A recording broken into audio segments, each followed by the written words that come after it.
भारत का प्राचीन इतिहास। राम शरण शर्मा। जी हाँ, ये भारत का प्राचीन इतिहास जो एक न्यू एडिशन आया है। आज हम कोशिश करेंगे कि इस बुक को किस तरीके से पढ़ा जाए, कितने चैप्टर्स उसमें दिए हुए हैं, क्या हमारे लिए यूपीएससी में इम्पोर्टेंट है। ठीक है, तो ट्राई करते हैं एक बार इसे। तो जैसा कि ये हमारे सामने सूची है, इसमें सारे टॉपिक्स दिए हुए हैं, कौन कौन से टॉपिक्स इस बुक में कवर है। यहाँ पर सबसे पहले जो टॉपिक आता है, प्राचीन भारत के इतिहास का महत्व। प्राचीन भारत के इतिहास का महत्व यानी अगर हम इतिहास पढ़ रहे हैं तो आखिर उसका महत्व क्या है, ये आखिर क्यों ज़रूरी है। ठीक है, इसके बाद प्राचीन भारत के आधुनिक इतिहासकार के बारे में हमें पढ़ना है यहाँ पर। जी हाँ, जैसा कि आप जानते हैं, इतिहास लेखन में काफ़ी सारे दृष्टिकोण प्रचलित रहे हैं, जिसमें मार्क्सवादी, इसके अलावा राष्ट्रवादी इतिहासकार और काफ़ी सारे इतिहासकार रहे हैं जिन्होंने अपना योगदान दिया है इसको लिखने में। इसके बाद हम पढ़ेंगे इतिहास का निर्माण और उसके स्रोत। जी हाँ, आखिर इतिहास का जो निर्माण हुआ है तो उसमें कौन कौन से स्रोत शामिल हैं। जैसे कि आप जानते हैं, स्रोतों में हमारे पास दो तरीके के स्रोत हैं, साहित्यिक स्रोत और पुरातात्विक स्रोत। जी, तो नेक्स्ट हमें पढ़ना है भौगोलिक स्थिति, फिर पारिस्थितिकी और पर्यावरण और भाषाई पृष्ठभूमि। इसके बाद सीधा हम आएंगे मानव विकास पर, पूरा पाषाण युग। जी हाँ, वह युग जब मानव पत्थरों के औजार यूज़ करता था, जानवरों का शिकार करता था और स्थायी जीवन नहीं जीता था मानव उस टाइम पर। ये उस टाइम की बात है।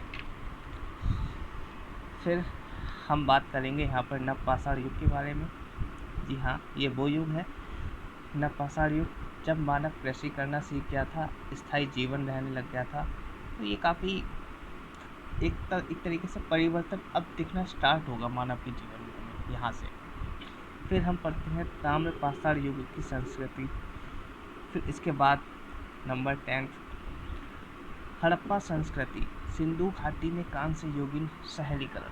जी हाँ, हड़प्पा सभ्यता।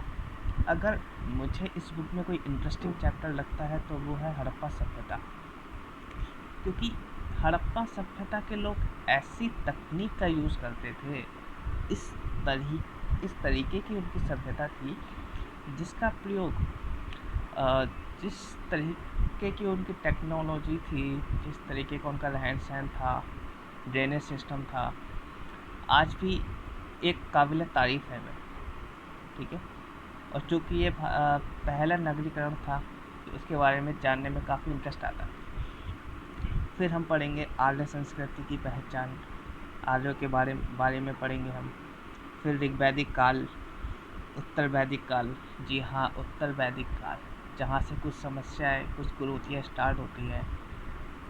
इन कुरीतियों की वजह से जैन और बौद्ध धर्म का विकास होता है और नेक्स्ट चैप्टर में हमें यही पढ़ना है। फिर प्रादेशिक राज्य और मगध का उदय, जहाँ पर हम पढ़ेंगे मगध का जो उदय हुआ था, आखिर क्यों मगध शक्तिशाली बना।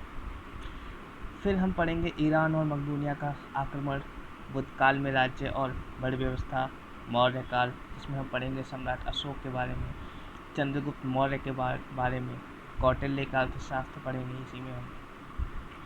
फिर मौर्य शासन का महत्व, मौर्य का प्रशासन कैसे होता था।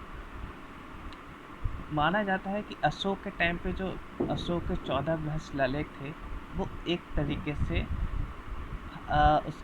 उसको प्राचीन संविधान कहा जा सकता है, क्योंकि जैसा कि आप जानते हैं कि उसमें निर्देश दिए हुए थे कि कैसे जैसे कि उसमें अशोक का पहला शिलालेख कहता है कि भाई पशु बलि की निंदा करते हुए वो, ठीक है, तो काफ़ी सारी चीज़ें उससे हमें पता चलती हैं। एक तरीके से राज्य के नागरिकों के लिए निर्देश थे वो, तो हम उसको संविधान भी कह सकते हैं।